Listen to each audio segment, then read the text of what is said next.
అంబనవాంబుజజ్వలకరంబుజశారదచంద్రచంద్రికాడంబరచారమూర్తి ప్రకటస్ఫుటభూషణరత్నదీపికాచుంబిదిగ్విభాగనిజసక్తిని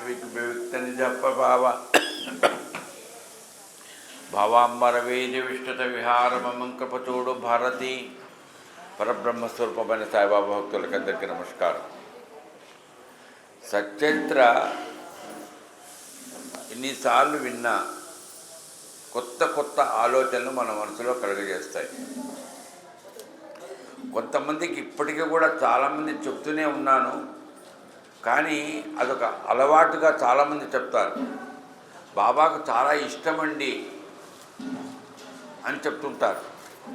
sweet షాప్కి పోతారు, costly ఉంటాయి, కానీ వాళ్ళు పేడానే కొంటారు. అది చీప్, ఎందుకంటే సాయిబాబాకి ఇష్టమట. ఎవరు చెప్పారండి మీకు? సాయిబాబాకు పేడ అనేటువంటి ఇష్టం బాగా అని ఎవరు చెప్పారు? సాయిబాబా చరిత్రలో ఉంది కదా సార్. నేను ఒకటే అడుగుతున్నా, చరిత్రలో ఉంది, నేను నేరనలే. ఏ సందర్భంలో ఎవరికి ఏ రకంగా చెప్పాడో దాన్ని అర్థం చేసుకోండి దయచేసి. మనకు స్తోమత ఉంది, జిలేబీ కొంటాం, ఇంకొక మైసూర్ పాకు కొంటాం, కొనండి బాబాకి ఇవ్వండి. అంతేకాని పేడ బాబాకి ఇష్టమని సచరిత్రలో ఉందని ఏదో అనుకొని చేయడం మాత్రం పొరపాటు. ఆ రోజులలో తన తండ్రి చనిపోయినాడని షిరిడీకి వచ్చాడు ఒక ఆయన. 12 రోజులు చేసే కర్మలు ఇక్కడ చేశాడట.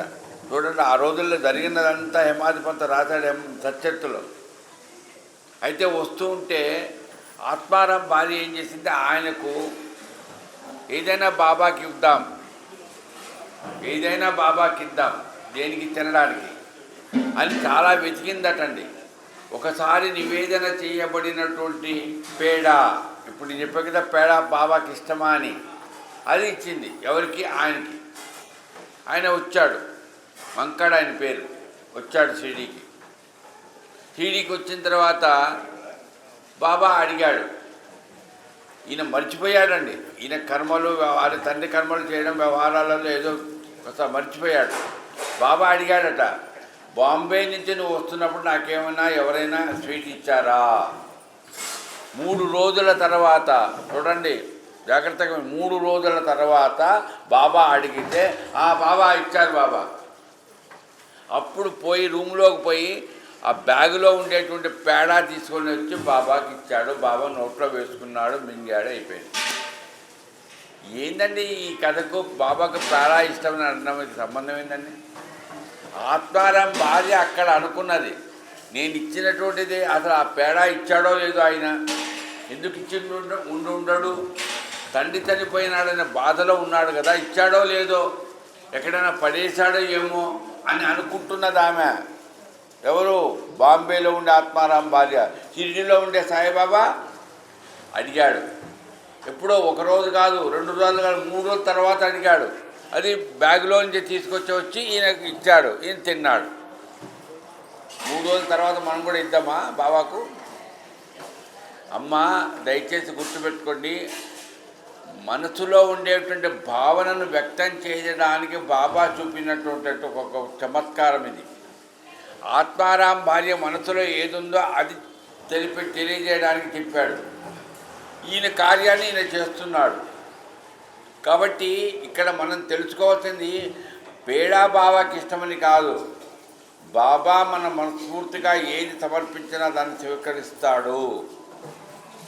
ఎవరు అడిగారు, ఏది సమర్పించినా స్వీకరిస్తాడు. కాబట్టి ఏమి అదే సాత్వికమైన ఆహారం ఇవ్వండి, అది గుర్తుపెట్టుకోండి. స్వీకరిస్తాడు ఆయన. కానీ మీ మనస్సులో ఆలోచన ఉండాలి. ఆ రోజున ఆత్మారాం భార్యకి అట్లా చేశాడే మనకు ఉండదండి. అదే మనం గుర్తుపెట్టుకోవాల్సింది. ఇంకొకటి, చాలామంది లక్షలు ఖర్చు పెట్టి అన్నదానాలు చేస్తారు. సీజన్ కాదు, దొరకవు, కష్టపడి ఎక్కడికో పోయి తెప్పించుకుంటారు. ఏమిటి తెలుసా అండి? ఎవరికి గుర్తుకు రాలేదా? వంకాయలు. సీజన్ కాదు, అక్కడ దొరకవు, పుచ్చిపోయినవి ఉంటాయి, ఎక్కడో కష్టపడతారు తెస్తారు. బాబాకు చాలా ఇష్టమండి, అన్నదానం చేద్దామండి, వంకాయ కూర అండి. పేడాకి ఆ వంకాయ కూరకు బాబాకు సంబంధం ఏం సంబంధం ఉంది? మీకు తెలియదు సార్, సత్యత్వం ఉంది సార్, ఉంది, నేను అంటున్నా సత్యత్వం ఉంది.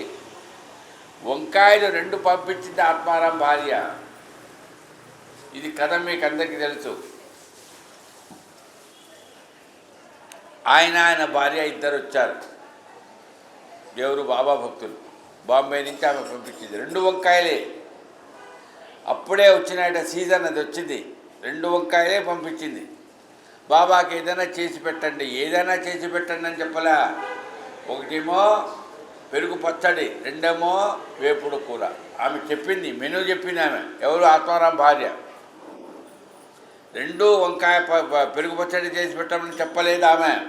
1 పెరుగు పచ్చడి, 2 వేపుడు కూర. ఈయన వచ్చాడు, రఘువీర్ వచ్చాడు, వాళ్ళిద్దరూ ఉన్నారు.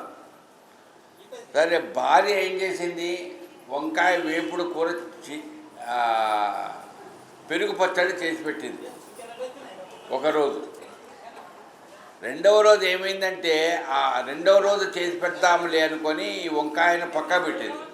2 ఒకటే రోజు చేసి పెట్టాలి, కానీ పెరుగు పచ్చడి చేసింది కానీ వేపుడు కూర చేయలేదు. వంకాయ ఉంది, వంకాయ ఏమీ చేయలేదు. ఈరోజు ఎందుకులే 2 అనుకున్నది ఈమె. అక్కడ ఆత్మారాం భార్య ఏం చేసింది? సెల్ ఫోన్ కాదు ఇది, మెసేజ్లు పెడితే రాలేదు, వాట్సాప్లో రాలేదు. చూడండి ఎంత కనెక్టివిటీ ఉందో చూడండి. ఆత్మారాం భార్య ఈరోజు బాబాకు ఆమె 1 వేపుడు కూర, 2 పెరుగు పచ్చడి 2 చేసి పెట్టి ఉంటుంటుంది నేను ఇచ్చిన 2 వంకాయలతో అని అనుకుంటున్నది అక్కడ. ఇది మధ్యాహ్నం బాబాకు భోజనం పెట్టేటప్పుడు ఆమె అక్కడ అనుకుంటున్నది. ఇక్కడ ఏమి జరిగిందండి? ఒకటే, ఏది? పెరుగు పచ్చడి వచ్చింది, ఇప్పుడు కూడా రాలే. చేస్తే కదా వచ్చేది, చేస్తుంది, చేయగలుగుతుంది, చేస్తే కదా. ఏమైంది?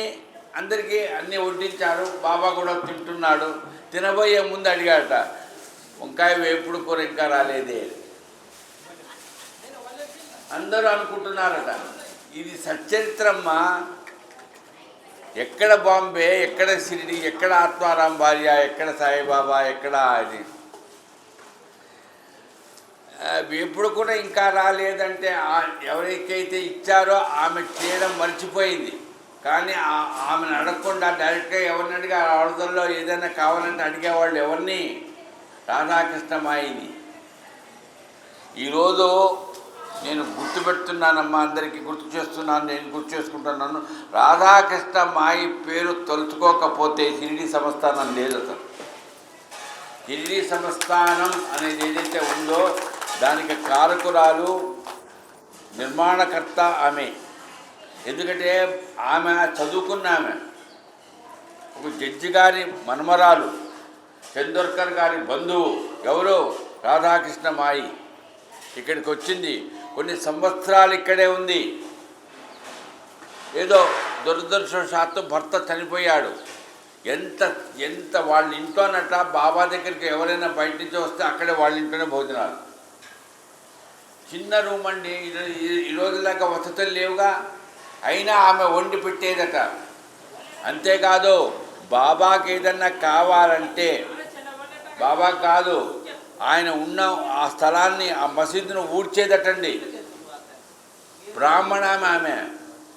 అంతేకాదు, మెల్లగా మీరు రోజు వింటున్నారు, బాబా ఈరోజు ఇక్కడికి భిక్షకు వెళ్తాడో అని ముందుగా కాస్తంత తెలిస్తే ఆ వీధి ఊడ్చేదటండి.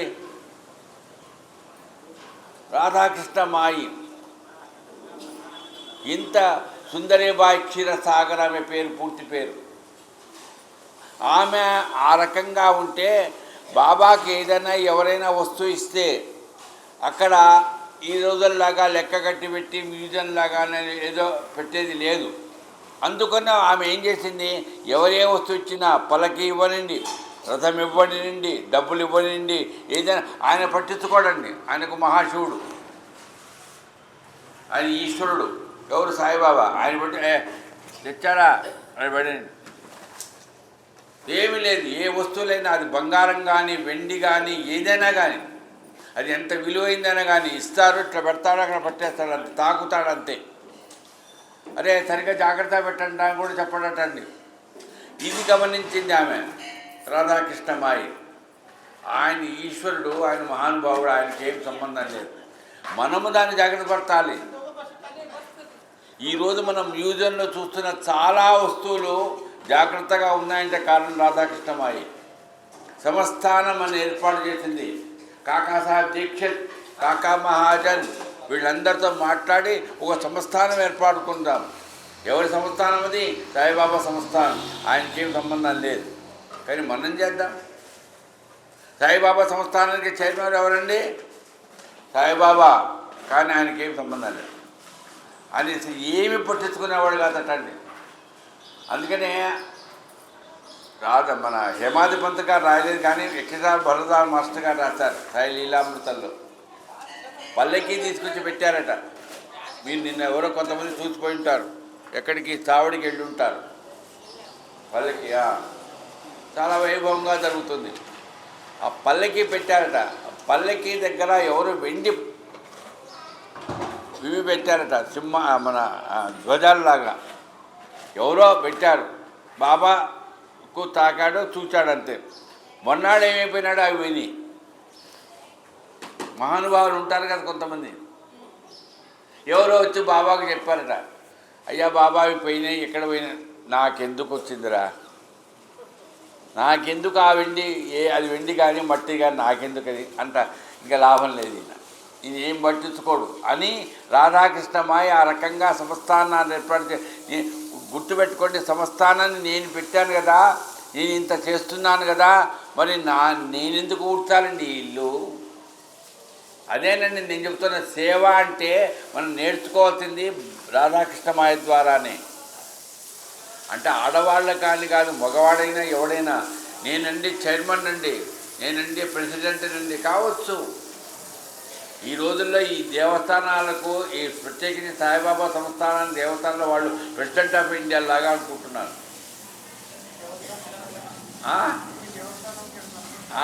అది నేను పొరపాటుగా చెప్పాను, క్షమించాలి. ఇక్కడ ప్రసాదరావు గారు ఇక్కడే ఉన్నాడు, మహానుభావుడు. ఏంటంటే నాకు అర్థం కాదు అసలు. ఎంత సేవ చేస్తుంది మీరు సేవకులు, కానీ మీరు ప్రెసిడెంట్లు కాదు. ఏదో అక్కడ ఉన్నటువంటి వాళ్ళలో పెద్దవాళ్ళుగా మిమ్మల్ని గుర్తించారంతే. కానీ సేవ, నేను చెప్తున్నా, శ్రీరామన ఉత్సవాలు అయినాయంటే రాధాకృష్ణమాయి ఇల్లు మొత్తం ప్యాక్, పదార్థాలు ప్రసాదాలు మొత్తం ఆమె చేసేదట. ఆమె చేయించడానికి మనుషులు పెట్టుకునేది కాదట. ఎంత ఓపికండి బాబోయ్! ఆ గిన్నెలు కడగడం మొత్తం ఆమెనట. సుందరేబాయి క్షీరసాగర్. మరి ఈరోజు ఈ స్థలంలో ఆమెను ఎందుకు గుర్తు చేసుకున్నానో తెలియదు. రుణానుబంధం అండి ఇదంతా రుణానుబంధమే. ఆ రాధాకృష్ణ మాయ అయినటువంటి ఆమె ఆ రకంగా బాబాకి ఏ వస్తువు కావాలన్నా, బాబా ఈరోజు జిలేబీ కావాలని అడిగారండి, చేసి పెడుతుందట. బాబా ఈరోజు ఇది కావాలని అడిగారు, చేసి పెడుతుందట. బాబాకి ఏది కావాలంటే అది ముందుగా తెలుసుకొని, శ్రీరామనే ఉత్సవాలు అయితే చూడండి, మొత్తం ప్రసాదాలంతా ఈమె. పైన ఆమె కాస్త అంత వైష్ణవ సాంప్రదాయంలో ఉండేది. ఎవరు? రాధాకృష్ణమాయి. అందుకని శ్రీరామనవమి రోజు కొంతమంది, ఎవరైనా మీలో వైష్ణవులు ఉన్నారో తెలియదు నాకు, వాళ్ళు ఉపవాసం ఉంటారు. వాళ్ళు ఏం తినరు. ఏం తింటారంటే శొంఠి తింటారు. ఆ శొంఠిని చక్కగా తయారు చేసి బాబా దగ్గర పంపించేదటండి ఆమె. ఎవరు? రాధాకృష్ణమాయి. శ్రీరామనవమి రోజున కావాల్సినటువంటి అన్నదానాలు ఏమన్నా కావాల్సిన పదార్థాలంతా ఆమె చేయించేదట. ఇన్ని చేసేది ఆమె.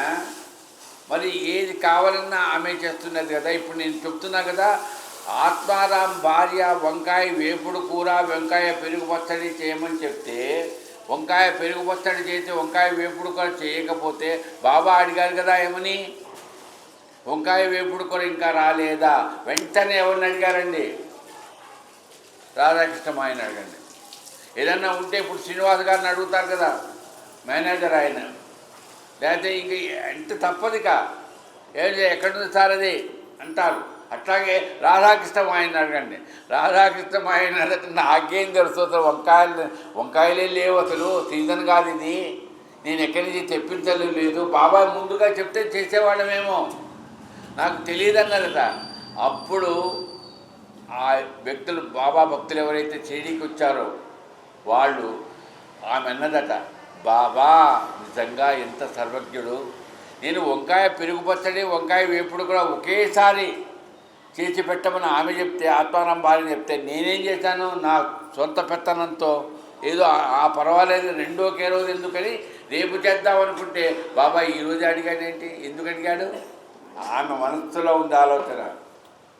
400 కిలోమీటర్ల దూరంలో ఉండే బాంబేలో మధ్యాహ్నం పూట భోజనం చేసేటప్పుడు, బాబా ఈరోజు భోజనాల్లో కూర్చున్నప్పుడు వంకాయ పెరుగు పచ్చడి వేపుడు కూడా రెండు కూడా ఉండుంటాయి పుస్తకంలో అని అనుకున్నది. అట్లా అనుకున్నది కాబట్టే బాబా అడిగాడు. భక్తుల మనసులో ఏముందో అది బాబా బయటికి వ్యక్తం చేసేవాడు. ఎంత సర్వజ్ఞతో మనం ఇప్పుడు చూడండి, 2 కథలు విన్నారు, పేడా కథ విన్నారు. వంకాయలు బాబాకి ఇష్టం కాదు, అక్కడ ఇష్టమైన కాదనడం లేదు, కానీ అది ఆ రకంగా చెప్పకండి ఎప్పుడు. అది ఆత్మారాం భార్య చేసినటువంటి ఆమెకుండే మనసులో ఉండే ఆలోచన ఆ రకంగా చెప్పారు. అట్లానే చాలామందికి ఇంకొక ఆలోచన ఉంటుంది, బాబాకు విష్ణు సహస్రనామం అంటే చాలా ఇష్టం, కాదని నేను చెప్పను, ఆయనకి ఇష్టమే, ఆయన చెప్పాడు. ఈ కథ మీకు అందరికీ చాలామంది సత్యతో చదువుకొని ఉంటారు. అమ్మా బాబాకు విష్ణు సహస్రనామం అన్నా ఇష్టమే, లలితా సహస్రనామం అన్నా ఇష్టమే, శివ సహస్రనామం అన్నా, ఏదైనా నామం, భగవంతుడి నామం తలుచుకోండి అంతే. మరి ఇదేంటండి, విష్ణు సహస్రనామం చదువుకోకుండా బాబా దగ్గర పోకూడదట, కొంతమంది వ్యాఖ్యానం చేస్తారు.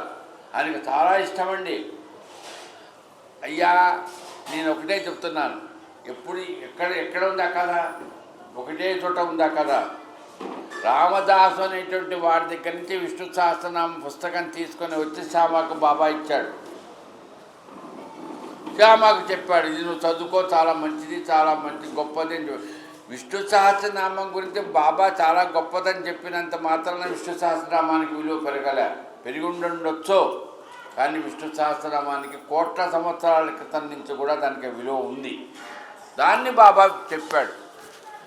విష్ణు సత్కారం, అది చాలా గొప్పదండి. విష్ణు సహస్రనామం అంత గొప్పది ఇంకొకటి లేదు.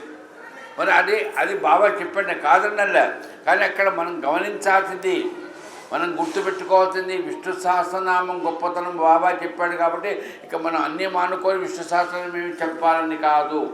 చెప్పండి మీరు విష్ణు సహస్రనామం, దానికంటే మనం గుర్తుపెట్టుకోవాల్సింది ఒకటి ఉంది. ఏమిటది? రామదాసుని దగ్గర నుంచి పుస్తకం తీసుకొచ్చి శ్యామకి ఇచ్చాడు. ఏది? విష్ణు సహస్రనామం అనే పుస్తకం. శ్యామ అన్నాడు, అయ్యా రామదాసు కోపిష్టి, వాడు తలకా బాగా కొడతాడు, ఆయన దగ్గర నుంచి ఎందుకు తీసుకొచ్చి ఇస్తావయ్యా? ఆయన వచ్చాడంటే పైన ఏం చేశాడు? నాటకం ఆడాడండి బాబా. అందుకనే నేను చెప్తున్నా, సత్యత వినండి, చదవండి, అర్థం చేసుకోండి, అభ్యాసం చేయండి, ఆచరణలో ఎవరిని అడిగితే చెప్పండి. ఏమని? ఈ విష్ణు సహస్రనామం పేరు పెట్టుకొని ఆయన పుస్తకం ఎందుకు తీసే ముందు నాకు కడుపు నొప్పిగా ఉందని అన్నాడండి. సాయిబాబా కడుపు నొప్పటండి, ఇంట్లో ఉండొచ్చు, మీకు కడుపు నొప్పి అయితే నేను స్వరామికి తెస్తానని బయటికి పోయాడు. ఈయన రెడీగా ఉన్నాడు, ఎప్పుడు కడుపు నొప్పి అంటాడేమో పోదామని, ఏదైనా సేవ చేద్దామని, మంచి ఆలోచనే. కానీ అట్లా పోగానే ఈయన పుస్తకాన్ని తీశాడు, శ్యామకి ఇచ్చాడు. శ్యామ మొత్తం ఒడిగిపోతున్నాడు. మళ్ళా వస్తాడా వాడు ఎట్లాంటి వాడు ఈయనకు తెలుసు. రోజు వచ్చేవాడటండి రామదాసు. ఎక్కడికి? బాబా ఉండే ద్వారకామాయిలోకి. పట్టుగుడ్డలు కట్టుకునేవాడట. విష్ణు సహస్రనామ స్తోత్రము, ఆ స్తోత్రం ఈ స్తోత్రం అన్నీ చదువుకునేవాడు. నీకు వేరే స్థలం లేదా? ఆంజనేయ స్వామి గుడి లేదా? అమ్మవారి గుడి లేదా?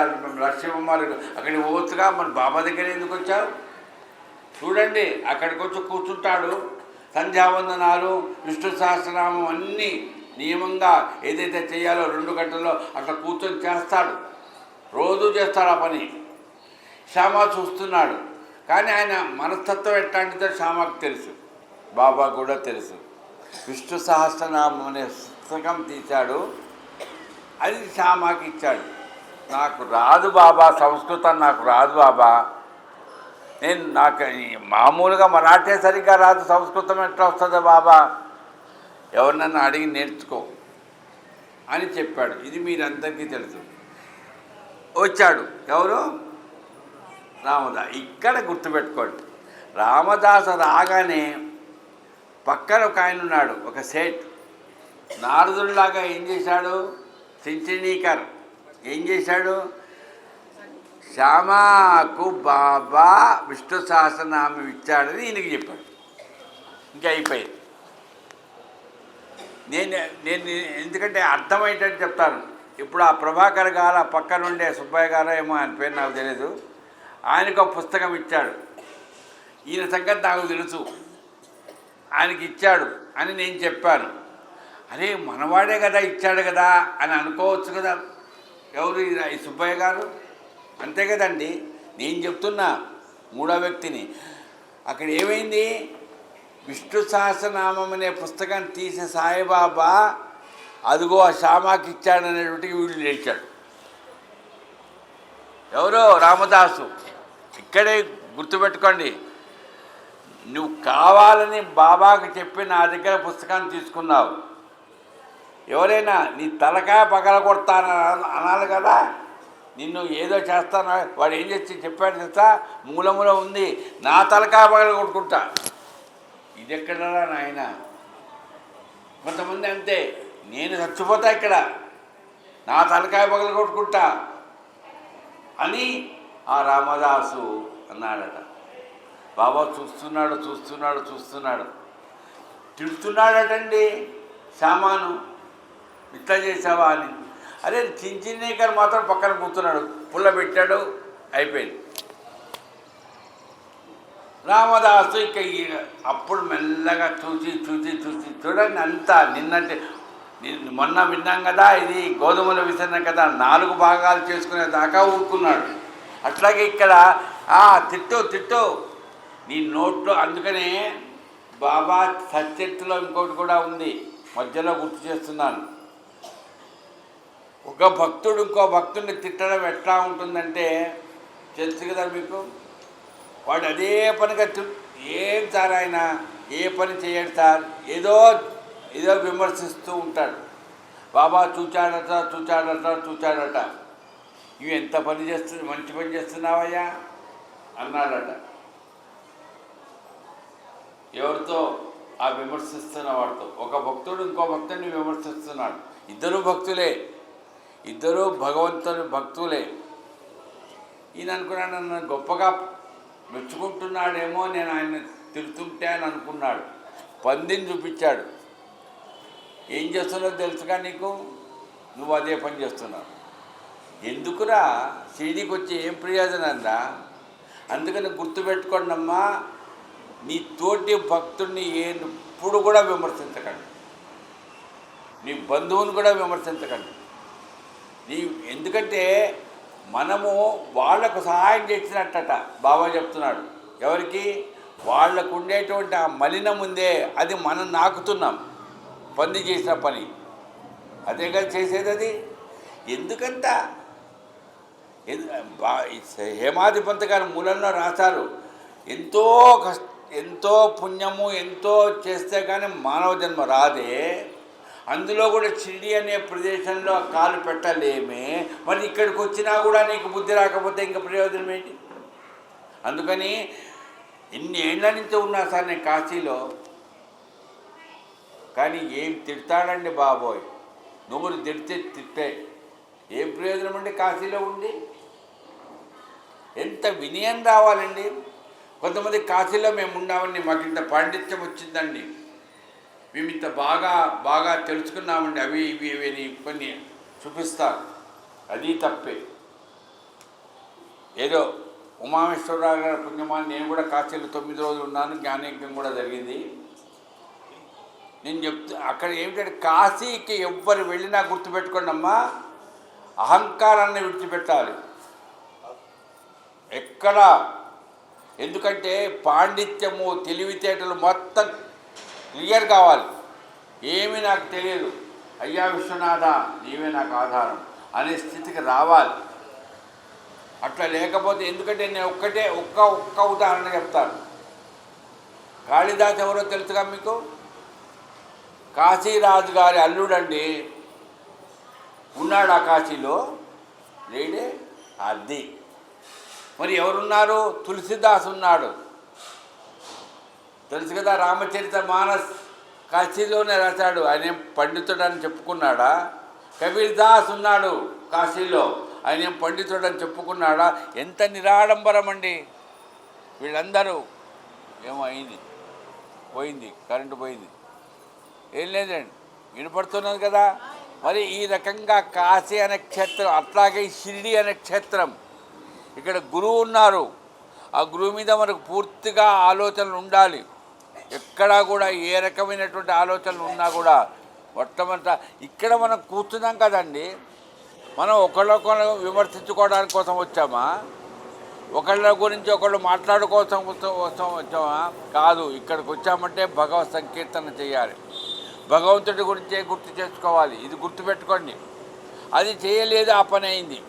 ఇట్లా మనము ఏ రకంగా కూడా ఎవరిని ఏ రకంగా అందుకనే చెప్తారు పెద్దవాళ్ళు, కళ్ళు పాపం చెయ్యవటండి.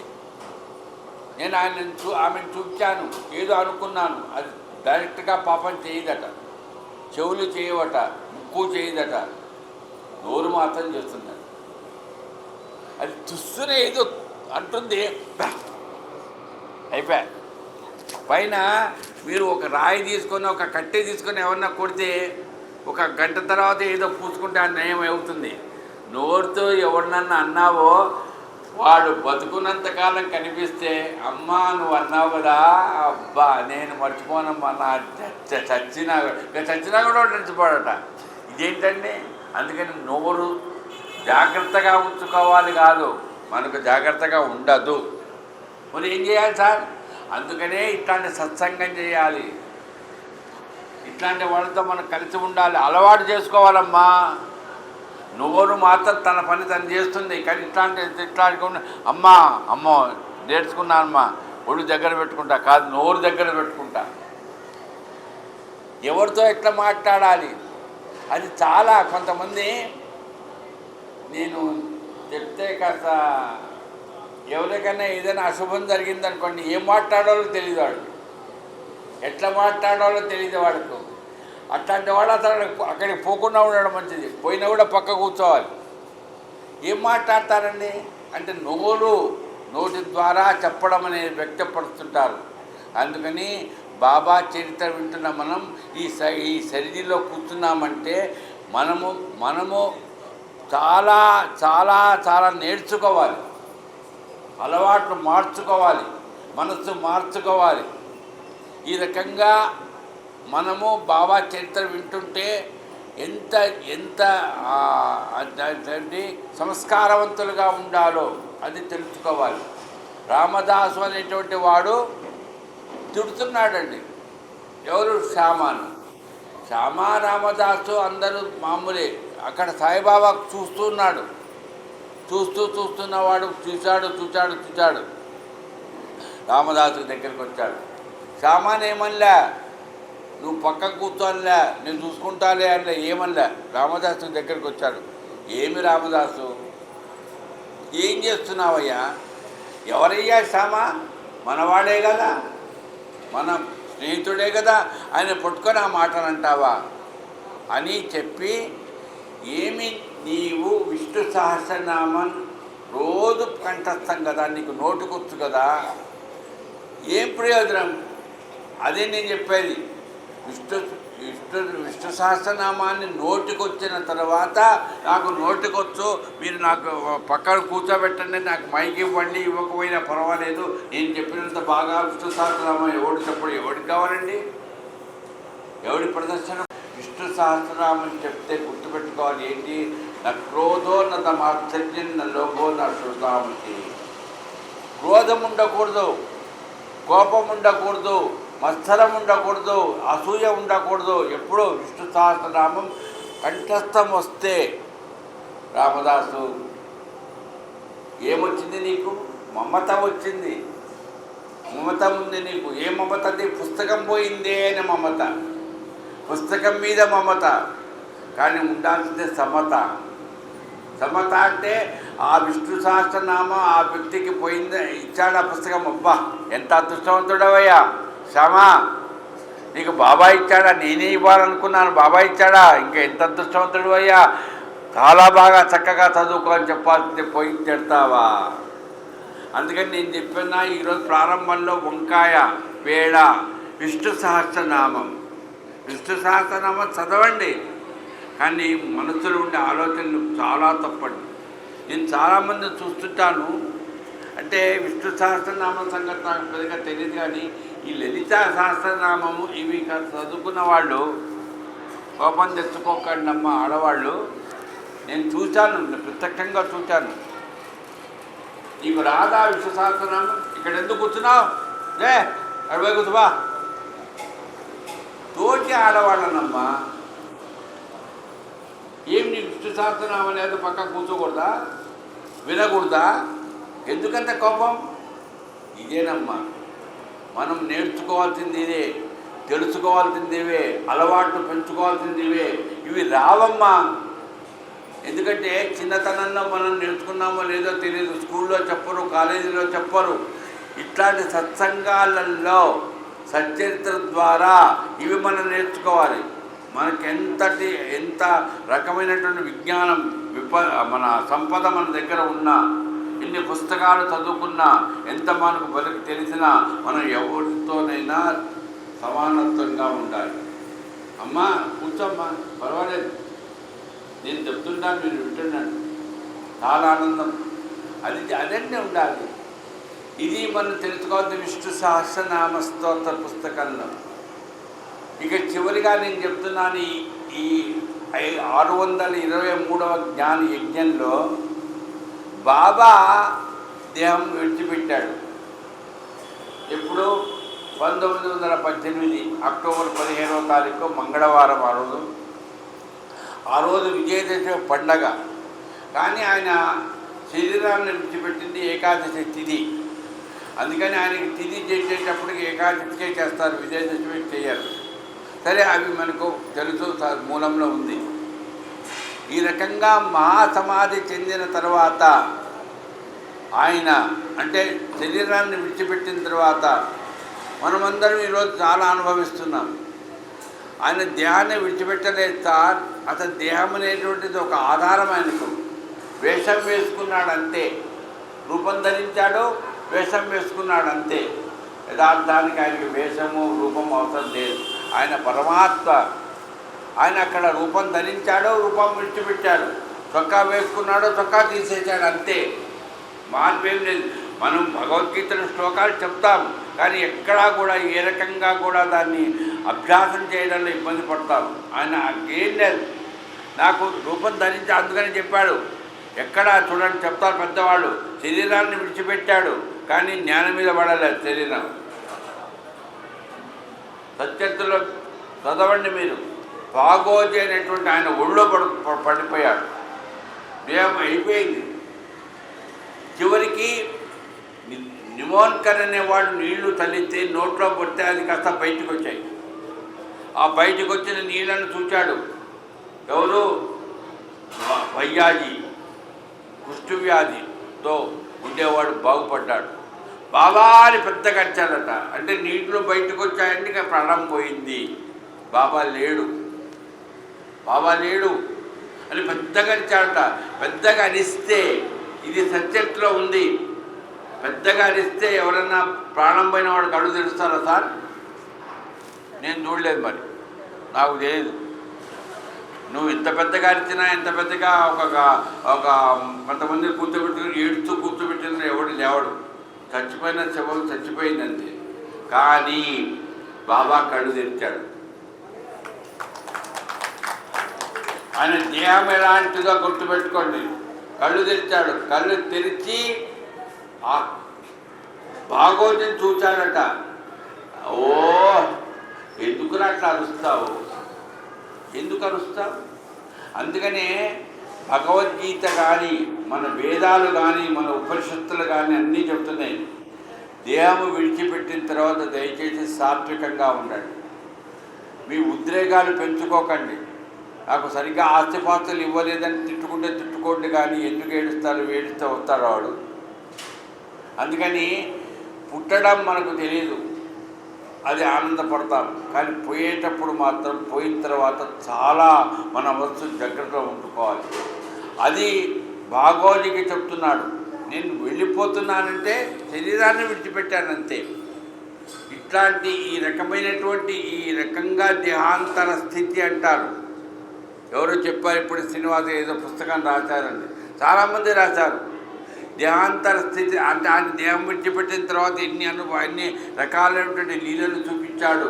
చాలా అండి సచరిత్రలో విశేషం ఏమిటంటే దేహము విడిచిపెట్టిన తర్వాత కూడా ఆయన లీలలు చూపించాడు అని సచరిత్రలో హేమాధిపంత్ రాశాడు.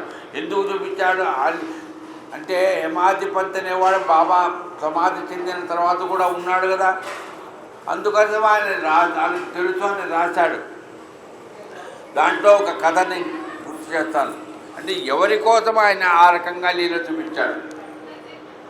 ఇప్పుడు డాక్టర్ గారి కోసం లీల చూపిస్తాడు, డాక్టర్ గారికి డైరెక్ట్గా లీల చూపిస్తాడు, ఎవరి ద్వారానన్నా చూపిస్తాడు. అది లింకు ఎట్లా ఉంటుందంటే మనకు తెలియదు. అవునండి, మీరు 4 రోజుల క్రితం మాకు ఆ విషయం చెప్పారండి, కరెక్టేనండి. ఇట్లాంటివి అనేకమైన అనుభవాలు ఇప్పటికే జరుగుతున్నాయి. నేను ఎందుకు చెప్తున్నానంటే ఆనందరావు పాఖడే అనేవాడు బాంబేలో ఉండేవాడు. బాబా చూడలే ఆయన. ఈ కథ చివరిగా గుర్తు చేస్తున్నాను. బాబాను చూడలేదు ఆయన. కాకా మహాజన్కు స్నేహితుడు ఆయన. తరచు కాకా మహాజన్ ఇంటికి వస్తుండేవాడు. కాకా మహాజన్ ఎట్లాంటోడంటే సెలవు వస్తే చాలు, పండగైతే చాలు చెడి, ఇంకా వేరేది ఎక్కడికి పోడండి ఆయన. కాకా మహాజన్ పూర్తిగా బాబా భక్తుడు ఆయన. అట్లాంటి కాకా మహాజన్కు స్నేహితుడు ఎవరు? ఆనందరావు పాఖడే. ఆనందరావు పాఖడే కాకా మహాజన్ అప్పుడప్పుడు కలుస్తుండేవాడు. వాళ్ళింటికి ఈయన, వీళ్ళింటికి ఆయన పోతుండేవాడు. కానీ ఆనందరావు పాఖడే ఎప్పుడు షిరిడీకి రాలేదు. షిరిడీ బాబా గురించి చెప్తూ ఉండేవాడు కాకా మహాజన్ ఆనందరావు పాఖడేకి. అంతే. జరిగింది ఏమిటంటే బాబా శరీరాన్ని విడిచిపెట్టిన తర్వాత కాకాసాబ్ దీక్షిత్ కాకా మహాజన్ ఇంటికి వచ్చాడు. అక్కడ ఏదో పురాణ కాలక్షేపం చేద్దాం అనుకున్నారు. ఒక 2 రోజులు 5 రోజులు ఏదో అనుకున్నారు. విశేషం ఏంటంటే ఆ పురాణ కాలక్షేపానికి షిరిడీ నుంచి సాయి దగ్గర సన్నిహితుడిగా ఉండేవాడు కదా, ఎవరు శ్యామ, ఆయన కూడా వచ్చాడు. ఇది జరిగిందండి. ఇది హేమాధిపంత్ రాశాడు. అందుకని సమాధి తర్వాత లీల ఏం జరిగింది, అందరు పాకడేకు బాబా చూడాలి. కాకా మహాజన్ ఇంట్లో దీక్షిత్ గారు వచ్చారు. అయ్యా మీకు బాబా చెప్పాను. బాబా ఏం చెప్పావాడట షిరిడీలో దీక్షిత్ గారికి? నువ్వు భగవద్గీత చెప్పనేవాడట, నువ్వు పురాణాలు ఏమన్నా చెప్పనేవాడట. ఈ భక్తులందరూ బాబా దగ్గరకు వస్తే అక్కడ పోయి వినండి అనేవాడట. మీకు సమాధానాలు ఏమన్నా కాంటే ఆయన చెప్పే పురాణాల్లో సమాధానం వస్తుందని చెప్పేవాడట. అట్లా దీక్షిత్ గారు పురాణాలు చెప్పేవాడు, బాగా చదువుకున్నవాడు. ఆ పురాణాలు చెప్పేవాడు. కాకా మహాజన్ ఇంట్లో ఏం చేశాడు, బాబా చెప్పాడు కదా, బాబా ఇప్పుడు షిరిడీలో లేడు, సరే ఏదో కాలక్షేపం చేద్దాం అని కాకా మహాజన్ ఏం చేశాడు, వాళ్ళ ఇంట్లో కాలక్షేపం పెట్టాడు. దానికి శ్యామ కూడా షిరిడీ నుంచి వచ్చాడు. ఒకరోజు జరిగిపోయింది. ఏది ఏం పురాణం అండి? సాయిబాబా చరిత్ర కాదు, బాగా గుర్తుపెట్టుకోండి, ఇక్కడే మనం జాగ్రత్తగా వినాలి. సాయిబాబా చరిత్ర కాదు, నవనాథ చరిత్ర. నవనాథులు యోగులు వాళ్ళు, మహాత్ములు వాళ్ళు, వాళ్ళ చరిత్రను చెప్తున్నాడు ఎవరు? కాకా సాహెబ్ దీక్షిత్. వింటున్నారు. 10 మందో 20 మందో కూర్చున్నారు. ఇప్పట్లాగా ఇట్లా కూర్చునేవాళ్ళు కాదేమో, మైకులు గిక్కులు లేవు, హాయిగా కూర్చొని వింటున్నారు. అందులో శ్యామ కూర్చున్నాడు, వింటున్నాడు. ఎవరింట్లో? కాకా మహాజన్ ఇంట్లో. వింటూ ఉంటే శ్యామ పురాణం అయిపోయింది, ఆ రోజు పార్ట్ అయిపోయింది, మొన్నాడు మళ్ళీ స్టార్ట్ చేయాలి. ఆ రోజున దీక్షిత్ గారు శ్యామ దగ్గరికి వచ్చి, శ్యామ పురాణం విన్నావు కదా, బాగుంది, చాలా బాగా చెప్పావు, నువ్వు చెప్పావు, పురాణం కూడా బాగుంది, నవనాథ చరిత్ర బాగుంది. అయితే దీక్షిత్ అన్నాడట శ్యామతో, శ్యామ నవనాథులు అంటే 9 మంది యోగులు ఎవరికి జనక మహారాజుకు ప్రాణం పోతూ ఉంటే కొన్ని సలహాలు చెప్పారు కదా, ఎట్లా ఉండాలి ఏమిటన్నీ చెప్పారు కదా, మనకి ఇప్పుడు చెప్పేవారు ఎవరు ఉన్నారు? అసలు మనకు మోక్షం వస్తుందా? మనం బాబాను నమ్ముకున్నాం, మనకు మోక్షం వస్తుందా? మనం బాబానే నమ్ముకున్నాం తప్ప ఇట్లాంటి పురాణాలు వీళ్ళలాగా మనమేమి నియమాలు పెట్టుకోలేదే, బాబా మనకేమి నియమాలు చెప్పలేదే. ఈ రకంగా ఉండండి, ఇట్లా ఉండండి, 40 రోజులు ఉండండి, అదే వృద్ధాశ్రమాలు వేసుకోండి, ఏమీ చెప్పలేదే. మరి మనకు మోక్షం వస్తుందా అని ఎవరు అడిగారు? దీక్షిత్ గారు అడిగారు శ్యామాను. నిన్న మనం విన్నాం కదా, శ్యామ చెప్తే హేమాధిపతి విన్నాడు, ఉపదేశం బాబా మళ్ళా చెప్తే విన్నాడు. ఇక్కడ జరుగుతున్నది ఇది, చదువుకున్న దీక్షిత్ గారు శ్యామకు చెప్తున్నాడు, మనకు మోక్షం వస్తుందంటావా అని శ్యామతో అన్నాడు. అప్పుడు శ్యామ అన్నాడు, దీక్షిత్ గారు మీకు బాబా ఏం చెప్పాడు? అంత్య సమయంలో విమానం పంపిస్తానన్నాడు కదయ్యా, ఆయన మిమ్మల్ని ఆశీర్వదించాడు కదయ్యా బాబా, మరి మీకు ఎందుకు దిగులు పడుతున్నారు? బాబా తప్పకుండా మీరు అడిగారు కాబట్టి చెప్తున్నా, మోక్షం వస్తుంది, ఆయన ఇస్తాడు, ఒక్కడు చాలు. అప్పుడు దీక్షిత్ ఏమన్నాడు తెలుసా, బాబా లేడుగా, ఉంటే ఇస్తాడేమో, బాబా లేడుగా. చూడండి, అంటే బాబా ఉంటేనే, ఆయన మాట చెప్తేనే, ఆయన చెప్తేనే ఆ కార్యం అవుతుంది. ఇప్పుడు మన బాబా లేడుగా, మనమంతా ఉన్నాం, నాకు మోక్షం వస్తుందా అని దీక్షిత్ గారు శ్యామతో అన్నాడు. అయిపోయింది, ఆ రోజున కథ అయిపోయింది. ఇన్నిసార్లు ఎంత చెప్పినా అదృష్టవంతులమయ్యా, మనం బాబా భక్తులమైనాము, మనకు మోక్షం వస్తుంది, బాబా మీకు చెప్పాడు, నాకు చెప్పాడు అని ఎంత చెప్పినా కూడా శ్యామ దీక్షిత్ గారికి దిగులు పోలేదు. గుర్తుపెట్టుకోండి, దిగులు పోవాలంటే మందులు లాభంలే, ఎవరు ఎన్ని చెప్పినా కూడా కొంతమందికి దిగులు పోదు, వాళ్ళకి అనుభవం కలగాలి. నేను ఎన్ని చెప్పినా ఎంత చెప్పినా ఒక్కోసారి నాకు కూడా ఈ అనారోగ్య రీత్యా చాలా ఇబ్బంది పడ్డాను, నాకు అనుభవం రావాలి, రాకపోతే నాకు ఆ రకంగా ఒక రకమైనటువంటి తృప్తి కలగదు. ఏమయ్యా నిజంగా అసలు అనుభవం కలుగుతుందా? ఏమిటి ఏమిటి ఏమిటి ఏమిటి ఏమవుతుంది? ఏమైపోయింది? ఏమీ లేదు. అట్లా ఆ దీక్షతో శ్యామతో అంటుంటే శ్యామ ఎన్ని చెప్పినా కూడా ఆయనకు దిగులు పోలేదండి. ఏం దిగులండి? ఆస్తిపాస్తులు పోయినాయి, మళ్ళా నాకు వస్తాయా, నా పిల్లలు ఎట్లా బతుకుతారు, ఈ దిగులు కాదండి.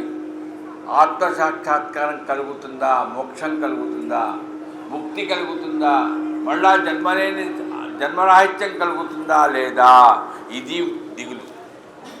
ఎందుకు కలగదయ్యా? ఎవరు చెప్తున్నారు? చదువుకోనివాడు, బాబాని నమ్ముకున్నవాడు, షిరిడీలో ఉన్నవాడు దీక్షిత్ గారికి చెప్తున్నాడు. ఎందుకు కలగదయ్యా? మనకు బాబా చెప్పాడు కదా, ఎన్ని చెప్పలేదు. చక్కగా నమ్ముకోండి భగవంతుడినే నమ్ముకోండి, తప్పకుండా మీకు నేను సహాయం చేస్తాను, మీకు తోడు ఉంటానని చెప్పాడే. మరి అన్నీ మర్చిపోయారా? మర్చిపోలేదయ్యా శ్యామ, కానీ లేడుగా. ఇది లేడుగా అంటే ఎట్లా లేడు? శరీరం లేదు కదా. మళ్ళా పోయి మనం షిరిడీలో కూర్చొని ఉంటే మనకు తావు వచ్చేటప్పుడు బాబా పక్కనే ఉంటే, అరే ఏం పర్వాలేదురా, నీకు మొక్కు వస్తుందిరా అని లేడుగా ఆయన అని దీక్షిత్ గారు శ్యామతో అన్నాడు. ఆ రోజు అయిపోయింది. ఉన్నాడు, పొద్దునే వచ్చాడు. ఇప్పుడే చెప్పాను కదా, ఎవరు? ఆనందరావు పకడే. ఎవరింటికి? వీళ్ళింట్లో సత్సంగం జరుగుతున్నది, దీక్షిత్ గారు పురాణం చెప్తున్నారు అని ఆహ్వానం ఏమీ లేదు. అప్పుడప్పుడు వస్తుండేవాడు, ఎప్పుడూ చీడీకి పోలేదు. అట్లాంటి వాడు ఎప్పుడు వచ్చాడు ఎవరింటికి? కాకా మహాజన్ ఇంటికి. చూడండి, కరెక్ట్ టైంకి వచ్చాడు. ఎప్పుడో సాయంకాలమో రాత్రి రావచ్చు, ఎప్పుడైనా రావచ్చు. ఆ బాంబేలో వాళ్ళిద్దరు స్నేహితులు అప్పుడప్పుడు వస్తుండేవాడు కాకా మహాజన్ ఇంటికి. ఈ దీక్షిత్ గారు రెండవ రోజు పురాణం చెబుతూ ఉంటే వింటున్నారు కదా, రెండవ రోజు పురాణం చెప్తుంటే అప్పుడు వచ్చాడు. పురాణం ఆయన చెప్తున్నాడు, ఆనందరావు పాకిడే వచ్చాడు. నేను అదే అంటుంటే, ఎంత కరెక్ట్గా ఒక సీరియల్లో ఒక సినిమాను చూస్తే కరెక్ట్గా స్క్రీన్ ప్లే రాస్తారు, అట్లా బాబా స్క్రీన్ ప్లే రాశాడండి. ఆనందరావు పాకిడే అయినటువంటి వ్యక్తి వచ్చాడు. అందరూ వింటున్నారు పురాణం. శ్యామ కూర్చొని కూడా వింటున్నాడు. కాకా మహాజన్ కూడా కూర్చున్నాడు. అయ్యా పాకిడే గారు వచ్చారా? వచ్చాను, నమస్కారం. ఈయనైతే వేరే పని మీద వచ్చినట్టుగా, అయ్యా కాకా మహాజన్ గారు చిన్న పని చెప్పండి, నాకు ఒక కళ వచ్చింది. శ్యామ అనేటువంటి ఆయనకు ఏదో వచ్చే ఇవ్వమని బాబా చెప్పారు కళలో. శ్యామ ఎక్కడున్నాడు? శ్యామ ఎక్కడున్నాడంటే ఇక్కడే ఉన్నాడు. చూడండి, తిరిగి పోనే అవసరం లేదు, ఇక్కడే ఉన్నాడు ఆయన చెప్పాడట. ఎక్కడున్నాడంటే కాదు బాబా, అదే దీక్షిత్ గారు పురాణం చెప్తుంటే వింటున్నాడు, ఆయన కూర్చున్నాడు ఎదురుగా. ఆయన పక్కకు పోయి కూర్చున్నాడండి. పాకిడే చెప్తున్నాడు ఇట్లా. బాబా కనపడ్డాడు. ఎక్కడ కనపడ్డాడు? రోడ్డు మీద కనపడ్డా, కళలో కనిపించాడు. ఇట్లా చెబుతూ ఉంటే దీక్షిత్ గారికి కోపం వచ్చింది. రాదండి, ఇప్పుడే ఏదో మరి ప్రసాదరావు గారు ఏదేదో చేస్తున్నారు, నాకు కూడా డిస్టర్బెన్స్గా ఏంటి పోతున్నారు, ఏం చేస్తున్నారు, నేనేమో తప్పు చేశానేమో అంటే. ఎవరైనా ఏదైనా చెప్తుంటే ఎందుకు ఇట్లా చేస్తారు వీళ్ళు? అంత అర్జెంట్ ఏంటి? పక్కన గుచ్చకలు చెవులో పెట్టుకొని ఏం అవసరం అనుకుంటారా లేదా? అట్లాగే ఈ దీక్షిత్ గారు చెప్తుంటే శ్యామ పక్కనే కూర్చొని అప్పుడే వచ్చాడు, పైన అప్పుడే వచ్చాడు, కూర్చున్నాడు. అయ్యా శ్యామ, ఏమిటా చెవులో ఏదో చెప్తున్నాడు ఆయన అంటే, అప్పుడు శ్యామ అన్నాడు, ఈయనకు బాబా కళలో కనిపించాడట, అది చెప్తున్నాడు, నేను వింటున్నాడు. దీక్షిత్ గారి కోపం ఎక్కువైంది అని నేను అనుకుంటున్నా. యమాధిపతి గారు ఏం రాయలేదు, నీకు చెప్తున్నాడు దేని గురించి? బాబా గురించి. కళలో కనిపించాడని మేము వినకూడదా? అంటే నేను పురాణం చెప్తుంటే అది వినకుండా నువ్వు ఆయన కళలో కనిపిస్తే అది వింటున్నావా? నాలాంటి వాడికి అట్లాంటి ఆలోచనలు వస్తాయి, ఉపన్యాసం చెప్తే అంతే. మరి పక్కన ఉండేటువంటి శ్యామ నీకు చెప్తున్నాడు కదా కళలో ఎవరో బాబా కనిపించాడని, మరి ఆ కనిపించింది ఏదో మేము కూడా వినొచ్చుగా, మాకు కూడా చెప్పవచ్చుగా, పెద్దగా చెప్పమను, అందరూ ఉంటారు కదా అన్నమాట. మంచిది. చూడండి, ఇది జరిగింది. అప్పుడు ఆనందరావు పాకిడే ఆయనకు బాబా కళలో ఎలా కనిపించాడో చెప్పాడు. ఆయన ఎప్పుడూ షిరిడీకి పోలేదు. ఆనందరావు పాకిడే షిరిడీకి ఎప్పుడు పోలేదు. పెద్దగా చెప్పాడు, బాబా కనిపించాడయ్యా, నేను ఎక్కడున్నాను? సముద్రములో నడుము లోతు నీళ్ళల్లో ఉన్నా. నా పరిస్థితి నేను ఎట్లా ఉన్నానో చెప్తున్నా. ఎదురుగ్గా బాబా కనిపించాడు. ఆయన ఎక్కడున్నాడు? ఆయన సముద్రంలో నడుము లోతుల నీళ్ళలో లేడు, సింహాసనం మీద కూర్చున్నాడు. ఏనాడో బాబా సింహాసనం మీద కూర్చోలేదు ఆయన బతుకున్నంత కాలంలో. ఇప్పుడు సింహాసనాలు చాలా ఎక్కువైపోయినాయి, ఏనాడో కూర్చోలేదు ఆయన. అట్లాంటిది సింహాసనం, అది కూడా ఎట్లా ఉందట ఆ సింహాసనం చూస్తున్నాడు. అంత ఖచ్చిత సింహాసనం అట. నేను అందుకనే మధ్యలో చెప్తున్నాను, బాబా అమ్మవారేనమ్మా. శ్రీమాత శ్రీ మహారాజ్ఞి శ్రీమత్ సింహాసనేశ్వరి అమ్మవారి లలితా సహస్రనామ స్తోత్రం మొట్టమొదట చెప్పేస్తారు, శ్రీమత్ సింహాసనేశ్వరి. ఆ రకంగా సింహాసనం మీద కూర్చున్నట్టుగా దగ్ధగాయమానంగా మెరిచిపోయే సింహాసనం మీద కూర్చున్నాడు. ఆయన ఎలా ఉన్నాడు చూడటానికి? చాలా అందంగా ఉన్నాడు. ఆ సింహాసనం మీద అలా చూస్తూ కూర్చుంటే ఆయన అట్లా చూస్తూ ఉండిపోయాను నేను. అప్పుడు పక్కనే శ్యామ ఉన్నాడు. ఎందుకంటే కాకా మహాజన్ శ్యామ గురించి అప్పుడప్పుడు చెప్తూ ఉంటాడు, షిరిడీకి పోలేదు కదా. శ్యామ పక్కనే ఉన్నాడు. ఆయన అన్నాడు, అరే పాకడే, తలకాయ చూస్తున్నావు, అందంగా ఉందంటున్నావు, సింహాసనాన్ని చూస్తున్నావు, రక్త కిచితం అంటున్నావు, ఏదేదో అంటున్నావు. అవకాశం దొరకదు. ఇవి కనపడతాయి, ఎంత చూసినా ఏమీ లాభం లేదు. ముఖం చూసి, అందం చూసి, సింహాసనాన్ని చూసి ఏమీ లాభం లేదు. నువ్వు చూడవలసింది, నువ్వు పట్టుకోవాల్సింది పాదాలు పట్టుకోవాలి. అది గురువు పాదాలు పట్టుకోవాలి. నువ్వు పాదాలకు నమస్కారం చేయవయ్యా అన్నాడట. పక్కన నాకు చెప్పాడు, పక్కనుండే శ్యామ. నేనన్నాను, నేనే అతను నడుములో నీతులలో నీళ్ళలో ఉన్నాను. ఆయన ఏమో మరి ఆయన కాళ్ళు లోపల ఉన్నాయి, ఆ కాళ్ళు పైకి వస్తే నేను పట్టుకుంటా, కానీ నేను కనుక మునిగానంటే మొత్తం మునిగిపోతా. ఈ కథలో ఎంత అంతరార్థం ఉందో చెప్పడానికి దయచేసి క్షమించండి, ఆలస్యం అవుతుంది. చాలా మీరు ఆలోచించండి. మళ్ళా వీలైతే ఎప్పుడైనా మనం కలుద్దాం. చాలా అంతరార్థం ఉందండి. అంటే ఉదకాంతర్గతంగా, అంటే ఆమె కాళ్ళల్లో నీళ్ళల్లో ఉన్న కాళ్ళు. అందుకని త్రిపాదాశ్చామృతం దివి పాదాశ్చామృతాన్ని త్రిపాదాశ్చామృతం దివి. గురువు యొక్క పాదాలు నీళ్ళల్లో ఉన్నాయని చెప్పింది వేదం. ఇక్కడ కూడా అదే పద్ధతి, అదే ఆలోచన. నీళ్ళల్లో ఉన్నాయి. ఆ నీళ్ళల్లో ఉండేటువంటి ఆ పాదాలను మరి పైకి రావాలంటే విగ్రహం అయితే తీస్తారండి. మరి మనిషివి పక్కనే ఉన్నాడు, ఏం చెప్తున్నాడు? నువ్వు మొక్కవయ్యా అంటున్నాడు. నేను మొక్కితే నేను మునిగాననుకో, నేను పోతా. మరి ఎట్లా అది? ఇది చూడండి కథ ఎట్లా ఉందో. అప్పుడు శ్యామ ఏం చేశాడు? బాబా, అది పాకడే, నువ్వు ఆయనకు నమస్కారం చేయి, ఆయన అడుగు, నువ్వు పాదాలు పైకి తీసుకురావయ్యా నన్ను అడుగు అని పాకడికి చెప్పలే. అది మనం బాబా భక్తులమైతే, అయ్యా అమ్మ నేను ప్రార్థన చేస్తా, మీరేం భయపడకండి, మీకేం ఒంట్లో ఇబ్బంది ఉండదు, ఆరోగ్యంగా ఉంటారు, నేను ప్రార్థన చేస్తా అని చెప్తున్నాం. ఇప్పుడు డాక్టర్ గారు ప్రార్థన చేస్తున్నారు ఎవరి కోసమో. అట్లాగే ఒకరి కోసం ఒకరు ప్రార్థన చేయడం. మీరే చేసుకోండి సార్, మీరే అడుక్కోండి సార్ అని ఆ సంగతి మీకు తెలుసు కదా, మీరే అడుక్కోండి. కాదండి, నువ్వేం చేస్తున్నావు? పక్కన నుండి శ్యామ బాబా అని అడిగాడు. బాబా మీ కాళ్ళు కాస్త పైకి తీసుకురండి బాబా. ఆయన మీ కాళ్ళకు నమస్కారం చేస్తాడు అని అడిగాడు. ఎందుకు తీసుకురావాలి పైకి? కాళ్ళకు నమస్కారం చేస్తాడట. అప్పుడు కాస్త ఆ సింహాసనం పైకి లేచింది. సింహాసనం పైకి లేస్తే కాళ్ళు కాస్త పైకి కనిపిస్తున్నాయి. ఆ కాళ్ళకు నమస్కారం చేశాడు ఆనందరావు పాగడే. చెప్పింది చేశాడు. పాదాలకు నమస్కారం చెయ్యి అన్నాడు, చేశాడు.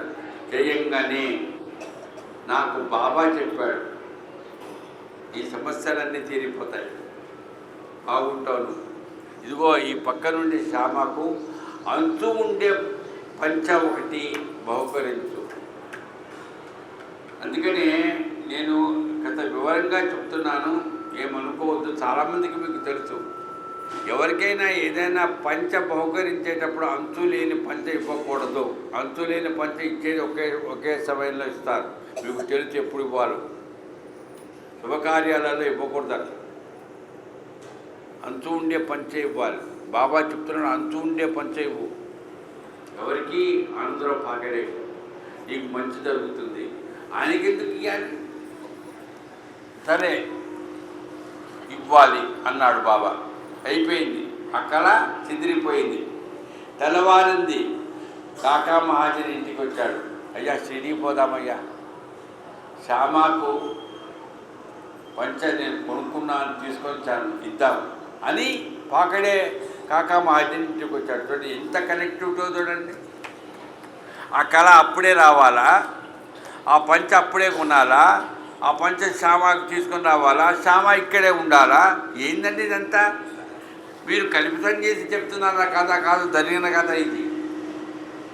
ఆ శ్యామ అనేటువంటి ఆ వ్యక్తి అక్కడే ఉన్నాడు కదా, పైన చెప్తున్నాడు కదా, శ్యామ ఇదిగో ఈయనే, మరి తెచ్చావా పంచ? తెచ్చాను, అయితే తీసుకో. శ్యామ అన్నాడు, నేను తీసుకోను. ఏమైందా? బాలేదా పంచ? కాస్ట్లీది కావాలా పంచ? కాదు, నాకు కళలో కనిపించి చెప్పలేదుగా. ఏంటంటే ఇది ఆయనకు కలలో కనిపించి చెప్పాడు నీకు ఇవ్వమని. నువ్వు పక్కనే ఉన్నావు, నువ్వు తీసుకోవాలి. కాదు నేను తీసుకోను, నా కళలో కనిపించి చెప్పాలి. ఆంధ్ర పాకడే అనేవాడు వస్తాడు, నాకు పంచ తెస్తాడు, ఆ పంచ నేను తీసుకోవాలి అని ఆ రకంగా చెప్తేనే నేను తీసుకుంటాను అని శ్యామ అన్నాడట. ఇది జరిగిన కదండి, ఎవరో రాస్తే ఏదో కల్పితం చేసింది కాదు. ఇంక ఎట్లా సమస్య పరిష్కారం చేయాలి? సిడి పోదామా, పరిష్కరింపబడుతుందా? లేడుగా బాబా, బాబా లేడు కదండి. మీరందరూ పెద్దగా చదువుకున్న వాళ్ళు అందరూ ఆలోచించండి, సిడి పోతే పరిష్కారం అవుతుందా? ఇంకా ఎవరైనా చెప్తే పరిష్కారం అవుతుందా? శ్యామ చెప్తేనేమో నేను తీసుకోను అంటున్నాడు, ఈయనేమో తీసుకోమంటున్నాడు. దీక్షిత్ గారు చెప్తే తీసుకుంటాడా? శ్యామ తీసుకో, బాగుంది పంచ, నేను తీసుకోను. ఇక్కడ దీక్షిత్ గారు ఉపన్యాసం ప్రవచనం చెప్తే ఆయనకి ఇయ్యరా పంచ, ఇవ్వమని చెప్పలే బాబా, ఈయనకేమోమని చెప్తున్నాడు. నాకెందుకు వచ్చిన కానీ శ్యామ తీసుకో, నీకు మంచి ఛాన్స్, నేను తీసుకోను. ఏం చేయాలి? ఎట్లా దీన్ని పరిష్కరించాలి? ఏమీ తోచలేదు. అప్పుడు కాకా మహాజన్ అన్నాడు, దీక్షిత్ గారు దీని పరిష్కారం ఎట్లా? ఆయన ఏమో తీసుకోనంటున్నాడు, ఈయనేమో తెచ్చానంటున్నాడు, నేను కళలో కనిపించాలంటాను. ఏమి నమ్మాలి, ఏది చేయాలి? అప్పుడు ఎప్పుడు దీక్షిత్ గారు అప్పట్లో ఒక పని చేసేవాడట, ఆయనకి అలవాటు. ఇక్కడ కూడా నేను చెప్తున్నా చివరిగా, ఈ చివరి కథ అంశం ఇది. అందుకే ఆయనకు అలవాటు. అందరూ అట్లా చేయమని చెప్పడం లేదు. విష్ణు సహస్రనామ విషయంలో, వంకాయ వేపుడు కూర కథ విషయంలో ఎట్లయితే ఉందో ఇక్కడ కూడా దీక్షిత్ గారికి అలవాటు అది. ఏదైనా సమస్య వచ్చిందంటే చీటీలు వేస్తాడు, అంతేగాని సాయిబాబా చీటీలు వేయమని చెప్పలేదు. బాగా గుర్తుపెట్టుకోండి, దీక్షిత్ గారికి ఏ సమస్య వచ్చినా చీటీలు వేయడం ఆయనకు అలవాటు. అట్లా చీటీలు వేసే అలవాటు ఉన్నటువంటి దీక్షిత్ గారు కాకా మహాజన్కి చెప్పాడు, నేను ఏం చెప్తానయ్యా, మరి నేను లాయర్నే, జడ్జిమెంట్ నేను ఇయ్యలేను, కానీ నేను ఒక సలహా ఇస్తాను, చీటీలు వేద్దాను. శ్యామకు పంచ ఇవ్వాలా వద్దా, ఒకటి ఇవ్వాలని ఒకటి వద్దని చీటీలు 2 రాద్దాం. ఒక పిల్లవాడిని పిలిచి బాబా ఫోటో దగ్గర పెట్టి అన్ని చీటీలను తీయమందాం. దాంట్లో చీటీలో ఏమొస్తే ఆ రకంగా మనం చేద్దాం అని సలహా ఇచ్చాడు దీక్షిత్ గారు. అంతేగాని శ్యామ ఏమిటయ్యా మొండి పొట్టు పడుతున్నావు, ఆయనకు కళలో కనిపిస్తే నీకు నమ్మకం లేదా? నిన్ను నాకు చెప్పావు కదా నమ్మాలని, బాబా లేడని అనవద్దయ్యా అని అన్నావు, ఇన్నావు మరి అని దీక్షిత్ గారు శ్యామకు చెప్పలేకపోయాడు. ఎందుకు? నిన్న అయిపోయింది కదా, ఆయనకు పాఠం చెప్పాడు, ఆయన వినలే. ఇప్పుడేమో శ్యామ చెప్తే వింటాడా? వినలేదు, అందుకని చెప్పలే. సలహా ఇచ్చింది ఏమిటి? చీటీలు వేయమని. ఏం జరిగింది? చీటీలు రాశారు, చీటీలు పెట్టారు బాబా ఫోటో దగ్గర. పిల్లవాడిని పిలిపించారు, చీటీలు తీశారు. చీటీలో శ్యామకు పంచ ఇవ్వాలని వచ్చింది. అప్పుడు దీక్షిత్ అన్నాడు శ్యామతో, చూసావా, పిల్లవాడు తీసిన చీటీలో కూడా నీకు పంచ ఇవ్వాలని వచ్చింది అన్నాడు. వెంటనే శ్యామ ఏమన్నాడు తెలుసా అండి? ఇప్పుడు వినండి.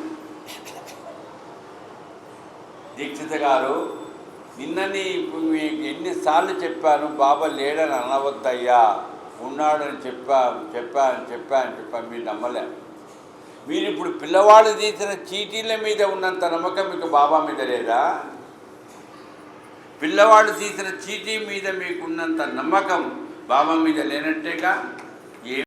సంగస్తే నిస్సంగత్వం, నిస్సంగత్వే నిర్మోహత్వం అని శంకరాచార్య స్వామి చెప్పినట్టు మనము 100 సత్సంగాలు చేస్తాం, కానీ సత్సంగాలు ఎందుకు చేయాలంటే మనలో మోహత్వం పోగడానికి, మనలో ఉండేటువంటి ఆలోచనలో మార్పు కలగడానికి, మనకు సంస్కారం కలగడానికి సత్సంగాలు చేయాలి.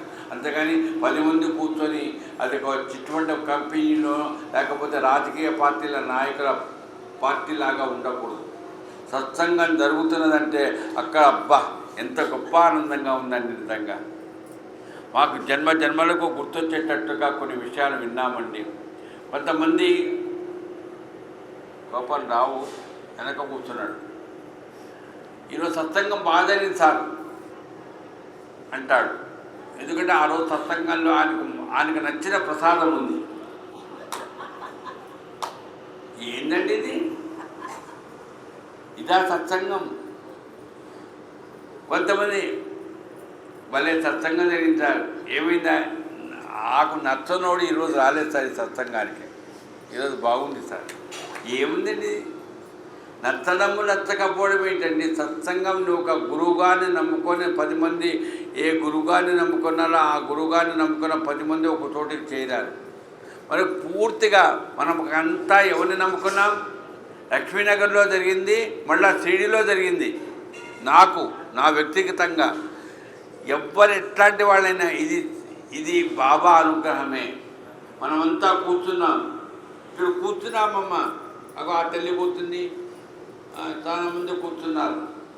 మీకు వ్యక్తిగతమైనటువంటి ఏవో కొన్ని సమస్యలు ఉంటాయి, సుఖాలు ఉంటాయి, అన్నీ ఉంటాయి. కానీ అవన్నీ మర్చిపోయి మీరు ఇక్కడ కూర్చున్నారు. ఈ కూర్చున్న మీకు నాకు బంధుత్వం లేదు, రక్త సంబంధం లేదు, కానీ దాదాపుగా గంట నుంచి ఇక్కడే కూర్చున్నారు. దీన్ని ఏమంటా? ఇది సత్సంగం. కలిపారు బాబా, కూర్చో విను ఆయన చెప్తాడు. నేను చెప్తున్నా, నాకు కొద్దిగా అది ఏమన్నా ఆగిపోతుందేమో అంటే ఒక రకమైన నీరసం వస్తుందేమో అని అందరూ చూడాలి. బాగా చెప్తున్నాడు సార్ స్వామి, అంతే. ఈ చెప్పడం ఏదైతే ఉందో చెప్పించేది బాబా, వినేది ఎవరో బాబాయే, వినేది కూడా బాబాయే. అంటే నేను వింటున్నాను కాదు, నాలో ఉండేటువంటి ఆ బాబా వింటున్నాడు అనే భావనలో ఉంటూ సత్సంగం చేస్తే నిజంగా ఎంత ఆనందంగా ఉంటుందండి. అందుకనే గోపికలందరూ కలిసి కృష్ణుడిని ఆ రోజుల్లో ఆరాధించారండి. వాళ్ళకు ఒకటే, అన్ని రకాలుగా అన్నీ మర్చిపోయేవాళ్ళు. వాళ్ళకంతా ఒకటే రూపం, ఒకటే అదనం వదనం వదనం వదనం. ఎవరిది? కృష్ణుడిది. ఆ రకంగా కృష్ణ భగవానుని ఆ గోపిక ఈ సత్సంగంలో కూడా మనమంతా ఒక చోట కూర్చున్నామంటే మనమందరినీ ఒక చోట కూర్చోబెట్టాడు అంతే. మనం లేచి పోదాము అనే ఆలోచనలో ఉన్నా కూడా లేదు, మనం కూర్చోవాలి, వినాలి.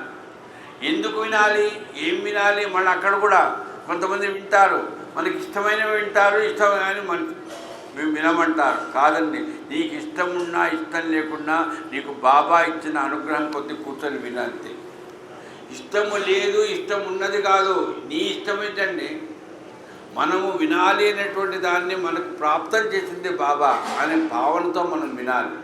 కాబట్టి సత్సంగం ఎప్పుడు కూడా ఇలాంటి ఆలోచనలు నేను ఇంత ఎందుకు చెప్తున్నా, కాకా మహారాజ్ ఇంట్లో మరి సత్సంగం జరిగిందిగా, ఇప్పుడు షిరిడీలో కూడా సత్సంగం జరిగిందిగా, నిన్న జరిగింది, మొన్న జరిగింది, ఈరోజు జరిగింది, ఈరోజుతో అయిపోతుంది. ఈ రకమైనటువంటి ప్రవచనంతో కూడుకున్న జ్ఞాన యజ్ఞం. కానీ మనకు దీక్షిత్ గారికి కలిగినట్టుగా దిగులు కలగలేదు ఎవరికి. మీకు కలగలేదు, నాకు కలగలేదు. ఎందుకు కలగలేదు? మనం అనేక సార్లు మననం చేసుకున్నాం కాబట్టి, సచరిత్ర విన్నాం కాబట్టి. దీక్షిత్ గారికి అప్పుడు కలిగింది, మనకు కూడా కలగకూడదు. అది నేను చెప్పేది. అంత చదువుకున్న, అంత లీడింగ్ లాయర్ అయినటువంటి దీక్షిత్ గారికి, ఆ బ్రాహ్మడికి ఆ రకంగా దిగులు కలిగిందే, మరి మనం కలగదా? కలగకూడదు. ఎందుకో మనం ఎన్నో కథలు వింటాం, ఎన్నో రకాలుగా ఎంతోమంది మహానుభావుల చరిత్ర వింటాం. వినండి. కొంతమందికి ఉంటుంది, ఆ గురువుగారి చరిత్ర వింటే ఇంకా ఎవ్వరు కూడా ఎవరి చరిత్ర వినకూడదు. ఆయన ఉపన్యాసం చెప్తే వింటూ ఉంటే ఇంకొక ఉపన్యాసం వినకూడదు. నేను వింటున్నాను, కొన్ని చాలా బాధాకరంగా ఉంటాయి. ఏమిటి నియమాలు? ఎంత తప్పి నియమాలు కొన్ని ఉంటాయండి. ఇప్పుడు వైష్ణవులు ఉంటారు, శివుల దగ్గరికి పోయి కొంతసేపు ఉన్నారంటే వాడికి విన్నారు, అది వాళ్ళ మతం. అది ఇదేమిటండి? ఒక గురువు దగ్గరికి వచ్చి మనం ఎంత చాలా బాధాకరంగా ఉంటుందండి. కానీ మనకుండేటువంటి ఆలోచనలో పూర్తిగా ఏ రకమైనటువంటి ఒక నియమంగా కూర్చొని చక్కగా వినగలుగుతున్నామంటే ఇదే ఆరోగ్యం అండి, ఇదే మందండి. ఈ రకంగా మన మనస్సులో ఈ దీక్షిత గారికి దిగులు కలిగినట్టు ఎవరికి కలగకూడదు. ఎందుకంటే ఎన్నో ఇప్పుడే నిన్న వెళ్ళారు మాకు తెలిసిన ప్రభాకర్ గారు, పక్కన ఆయన లేడు రమేష్ నాయుడు గారు, ఎక్కడికి సప్తశృంగి దేవత అమ్మవారు. అమ్మో 108 శక్తిపీఠాలలో ఒక ఆమె. సరే వణి అనేటువంటి ఆయన అక్కడ ఆ ఊళ్ళో ఆ పురోహితుడు షిరిడీకి వచ్చాడు, కథ విన్నాం. అసలు సప్తశృంగి దేవత అమ్మవారు వణి అనేటువంటి ఊరికి ఈ సాయిబాబా భక్తులు షిరిడీకి వచ్చి ఎందుకు వెళ్తున్నారు? కారణం ఏంటి? సత్యత్లో ఒకవేళ అది కాకుండా వణి అనే ఊరు కాకుండా ఔరంగాబాద్ అని ఉంటే ఔరంగాబాద్ పోయి ఉండేవాడు. ఏమనుకోకండి.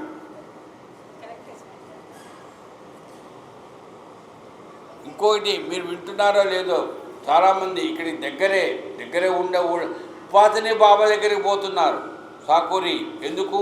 ఆయన సాయిబాబా శిష్యుడు. ఆయన ఆ గోదావరి ఉపాసని బాబా గారి శిష్యురాలు, మీకు తెలుస్తుంది.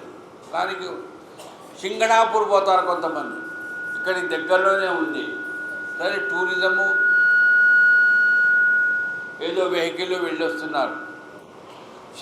శని మాకు తక్కువగా ఉన్నాడట, పోయిరండి, నేను కాదన్నారు. అది కూడా వద్దు, సాయిబాబా ఏ శనినైనా సరే తప్పిస్తాడు. అందుకని నేను గుర్తు చేస్తున్నాను. ఇది ప్రసాదరావు గారు ఇక్కడ గడియారం ఇవ్వరా? ఈరోజు గడియారం ఉందంటే నాకు ప్రాబ్లం. అయితే ఆ త్యాగరాజ స్వామి శిష్యులు అట దీక్షిత్ గారు అని ఉండేవారు ఆ రోజుల్లో. పేర్లు మీకు తెలుసు కదా. దీక్షిత్ గారు తెలుగువాడే, సంస్కృతంలో భలే రాశారు. ఇప్పుడు వాతాపి గణపతి భజే రాసింది ఆయనే. అట్లానే దీక్షిత్ గారి శిష్యులతో కలిసి ఉన్నారట. దీక్షిత్ గారట ఒక్కొక్క గ్రహాన్ని ఉపాసిస్తూ ప్రార్థన చేస్తూ ఒక కీర్తన రాశాడట. ఒక్కొక్క గ్రహాన్ని, నవగ్రహాలు ఉన్నాయి కదా. త్యాగరాజ స్వామి దగ్గరికి వచ్చారు. త్యాగరాజ స్వామి దగ్గరికి రాలే, త్యాగరాజ స్వామి శిష్యుల దగ్గరికి వచ్చారు. మా గురువుగారు చూడు 9 గ్రహాల మీద చక్కటి కీర్తన రాశారు, మీ గురుగారు ఒక రాముల వారి గురించే రాశాడు అని అన్నారట. ఈ శిష్యులు ఏం చేశారంటే, త్యాగరాజ స్వామి శిష్యులు త్యాగరాజ స్వామిని అడిగారు, ఇట్లా దీక్షిత్ గారు రాజన్న గురుగారు, మీరు కూడా మరి తెలుగులో నవగ్రహాల మీద రండి. అన్ని గ్రహాలకు అధిపతి ఆయనే. ఎవరు? శ్రీరామచంద్రమూర్తి. శ్రీరామచంద్రమూర్తి అన్ని గ్రహాలకు అధిపతి అండి. గురువు అంటే అది నమ్మకం. తక్కువేమో మనకు రాముడు ఒక్కడు ఉండే వరకు చాలు. అట్లనే మనకు ఎన్ని రకాల దేవుడున్నా, ఎన్ని రకాల ఉన్నా గురువు ఒక్కడే దేవుడు. ఆ గురువు ఎవరు? సాయిబాబా. ఇక వేరే ఆలోచన వద్దండి. నేను చెప్తున్నాను కొంతమందికి, ఎవరన్నా అడిగితే మీ గురువు ఎవరండి? మా అమ్మ నా గురువు. అదేంటంటే మీరు సాయిబాబా గురువు అన్నారు కదా. లౌకికంగా నాకు ఒక మార్గం చూపించి నన్ను ప్రోత్సహించిన నా రక్త సంబంధం కలిగినటువంటి గుర్రం. అట్లనే మీకు కూడా మీ తండ్రి కానీ తల్లి కానీ ఉండొచ్చు. కానీ అసలైన గురువు ఏ గురువు? పరబ్రహ్మ స్వరూపమైన గురువు ఎవరంటే ఆయనే. మా అమ్మ పరబ్రహ్మ స్వరూపం నేను అనలే, నాకు ప్రేరణ ఇచ్చింది, నన్ను నడిపిస్తున్నది ఆమె. కానీ గురువు మాత్రం, పరబ్రహ్మ మాత్రం సాయిబాబాయే. అట్లా ఆ గురువుగా భావించుకున్నప్పుడు ఎక్కడికి వెళ్ళినా ఏది భలే చెప్పారండి అమ్మవారి గురించి. అసలు అమ్మవారి గురించి కొంతమంది భగవద్గీత గురించి వింటూ ఉంటారు, చాలా బాగుందండి. అతను నిజంగా భగవద్గీత విన్న తర్వాత, భగవద్గీత గురించి తెలుసుకున్న తర్వాత సత్యత కాస్తంత అనవసరమేమో, సత్యతలు అవన్నీ లేవేమో. ఇదేనండి, మీరు భగవద్గీత వినండి, ఎన్ని సత్సంగాలైనా చేయండి, ఎన్ని ఊళ్ళైనా జరగండి, ఎక్కడికైనా వెళ్ళండి, ఏ కాశీకి వెళ్ళండి, రామేశ్వరం షిరిడియే సచ్చరిత్ర. ఎక్కడా మనం తేడా ఉండదు. ఎందుకు ఉండకూడదు? మన తల్లి ఇక్కడ ఇదే. కన్న తల్లి ఎంతో షిరిడి అంతే, సచ్చరిత్ర అంతే. తల్లి లాంటి వాళ్ళు చాలామంది ఉంటారు, కానీ తల్లి కాలేరండి. అట్లాగే మనకు సాయిబాబా కన్న తల్లి లాంటి వాడు. సచ్చరిత్ర మనకు తల్లి లాంటిది. అలాంటి భావన మన మనసులో పెట్టుకుంటే మనకేం తక్కువ అండి? మనకు నియమాలు పెట్టలేదు అనుకుంటే, నువ్వు నియమాలు పెట్టుకుంటే పెట్టుకోకపోతే పెట్టుకోవో. ఒకటే సులభమైన నియమం ఏమిటి? సచ్చరిత్ర వినండి. కాబట్టి చివరిగా గుర్తు చేస్తున్నాను, సచ్చరిత్ర మననం చేసుకున్నా, సచ్చరిత్ర పారాయణం చేసినా, ఎన్ని అనుభవాలు పొందినా, బాగా చాలామందికి ఉన్నాను. మా అనుభవాలే ఒక సచ్చరిత్ర రాయొచ్చు సార్. మాకు ఈ మధ్య ఈ 30 ఏళ్ళలో మేము పొందిన అనుభవాలనే ఒక సచ్చరిత్రలాగా రాయొచ్చు. రాయకూడదని చెప్పలే. కానీ మన అనుభవాలను మనమే చెప్పుకుంటే ఎట్లా ఉంటుందంటే అహంకారం పెరుగుతుంది. ఏమి రాశాడతారు, ఏమాధిపతి, అంతకంటే గొప్ప అనుభవాలు నేను పొందాను. అదే రాధాకృష్ణమాయి, కాకా మహాజను, దీక్షిత్ ఇట్లాంటి పేర్లు విన్నామే. వాళ్ళు ఆ రోజుల్లో వాళ్ళు చేసిన సేవ మనం చేయగలుగుతామా? మనకంత శరణాగతి ఉందా? గుర్తు చేసుకోండి. ఎలా గుర్తు చేసుకోగలుగుతాం? సచ్చరిత్ర చదివితే గుర్తు చేసుకోగలుగుతాం. సచ్చరిత్ర చదవలేకపోతే గుర్తు చేసుకోలేం. కాబట్టి సచ్చరిత్రను మననం చేసుకుంటూ సాయి సేవలో నిమగ్నం కావడానికి మీ అందరి ప్రేరణ, ఆశీర్వచనం పుణ్యమా అని 623వ జ్ఞాని స్వస్తి చెప్తున్నాను. అందరం కలిసి ఒక్కసారిగా ఇంత గొప్ప ఆతిథ్యం ఇచ్చిన ఉమామేశ్వరరావు గారు, ఎందుకంటే చెప్తున్నామ్మా, మా అమ్మాయితో నేను అనారోగ్యం కాగానే షిరిడీకి వెళదాం. మా అమ్మాయి ఉన్నది, మేలో కొందరికి సెలవు ఉంటాయి కదా, పోదాన్న అన్న. నేను కాదన్నాను. పోదాం షిరిడీకి, కొద్దిగా కథ నయమైతే. నేను షిరిడీకి నేను పోతానేమో ఆరోగ్యం కలిగితే, కానీ అప్పుడు జ్ఞానయజ్ఞం కష్టం కదా, నాకంత స్తోమత లేదు. 10 మందిని కూర్చోబెట్టి 5 రోజుల పాటు వాళ్ళకి భోజనాలు పెట్టి వాళ్ళందరినీ పిలిచి మైకులు పెట్టి నేను చేయలేను. మరి ఉమామేశ్వరరావు చేస్తా అన్నారు కదా. ఆ రకంగా ఈ అవకాశం నాకు వచ్చింది. అది జ్ఞానయజ్ఞం జరిగే అవకాశం వచ్చింది. నాన్న నేను పోతాను నాన్న, కష్టమవుతున్నది, అయినా పర్వాలేదు, పోయేద్దాం, ఆ నేల మీద కాలు పెట్టొద్దాం, తర్వాత ఎట్లా ఉంటుందో చూద్దాం అని నేను గుర్తు చేసి చెప్పాను మా అమ్మాయికి. మా ఆవిడ, మా అమ్మాయి, వాళ్ళ ప్రోత్సాహం ఎంత ఉన్నా ఇక్కడ కార్యక్రమం జరిపించాలి కదా. అయినా ఏమిటి సార్ మీరు ఇంత కష్టపడి ఎందుకు వస్తారు సార్? ఆ ఆఖరి పెట్టుకొని నడుస్తుంటే మేము పక్కన నిలబడితే ఏం తెచ్చుకో, ఎందుకు వచ్చిన గోల సార్ ఇది అని ఆయన కనుక ఉమామేశ్వర గారు అని ఉంటే ఆ పని గోవిందాన్ని. మీకు వాక్కు బాగుంది, బాగా మాట్లాడుతున్నారు, మీరు రావాలి, తర్వాత మెల్లమెల్లగా కాలు కాస్త ఏమవుతుంది అనే ఒక రకమైనటువంటి మంచి ఆశీర్వచనం ఇచ్చారు వాళ్ళు. ఎవరు? ఉమామేశ్వరరావు గారు. కాబట్టి మరొక్కసారి మీ అందరికీ వారు ఇచ్చిన ఆతిథ్యానికి నేను కృతజ్ఞతలు చెప్తున్నాను. ఇట్లాగే ఎన్నో రకాలుగా ఎవరు అడిగారు, అదే ఉన్నారు ఇక్కడ గణేష్ గారు, మా మోహన్ రావు గారి తమ్ముడు, మా గాయత్రి మందిరంలో చెప్తారా అని. వస్తాను, గాయత్రి మందిరాన్ని చూడడానికి అనేకంటే కాసేపు ఏదైనా కాలక్షేపం చేద్దాం, ఇట్లానే బాబా గురించి చేస్తాను, మేము కారు పంపిస్తాము. ఈ ఊళ్ళో కాదండి, హైదరాబాద్లోనే నాగారం దగ్గర. కాబట్టి ఎవరికైనా సరే సచ్చరిత్ర వినాలి అనే ఆలోచన కలిగితే హైదరాబాదులో కొన్నాళ్ల పాటు, ఎందుకంటే పూర్తిగా కాస్తంత ఆరోగ్యం కుదుటపడేదాకా అక్కడ వరకు నాకేమి ఇబ్బంది లేదు. ఏ కార్లోనో ఆటోలోనో వెళ్తానో వస్తాను, 5 రోజులు కానీ 7 రోజులు కానీ. అక్కడ నాకు ఒక్కటే కావాల్సింది, మనం శ్రద్ధగా వినాలి అని చెప్పింది సచ్చరిత్ర అనే భావన. ఇంకొకటి ప్రసాదరావు గారు చెప్పమన్నారు కాబట్టి కాదు, అది నేను కూడా చెప్పాలి. అది ఏమిటంటే, కరోనా వచ్చినప్పటి నుంచి, ఇప్పుడు కాదండి, కరోనా వచ్చినప్పటి నుంచి ఇప్పుడు అందరం మర్చిపోయినాం. అందరం స్వేచ్ఛాపరులమే, అన్ని రకాలుగా ఎవరికి వాడు అన్నీ చేస్తున్నారు. ఆ కరోనా వచ్చిన రోజుల్లో ఆ సంవత్సరం 2 సంవత్సరాలు ఎంత ఏడ్చామండి. తలుపులు మూసుకున్నాం, ఎవరిని రానియం, మనం ఎక్కడికి పోము. అబ్బా బెక్క ఎక్కడ ఎవరితో బయటికి పోయి మాట్లాడాలన్నా భయం, మూతికి ఒకటి ఎంత నేను ఎక్కడ లేస్తాను మేము బాబా కాదయ్యా మీరు రావద్దయ్యా బాబు, మీకు వచ్చిందేమో మాకు వస్తుందేమో అట్టా భయపడ్డాం. కరోనా అందుకని ఎవరో ఉండి మేము చాలా అదృష్టవంతులం సార్ అన్నాడు. ఎందుకు? కరోనా ఉన్న రోజుల్లో మేమున్నాం. అదొక అనుభవం. కాబట్టి ఆ కరోనా భయంకరమైన స్థితి నుంచి అయ్యా మమ్మల్ని కాపాడిన ఆయన. మేమేం చేయలేం. మందులు ఏదైనా ఎవరైనా డాక్టర్ చెప్తే ఇంత తీసుకుంటాం, కానీ అది దానివల్ల నయం కావడం లేదని చెప్తున్నారు. అప్పటికి ఇంజక్షన్స్ లేవు, ఏమీ లేవు. అప్పుడే మనసుకు అనిపించింది చాలీసా చదువుకున్నా.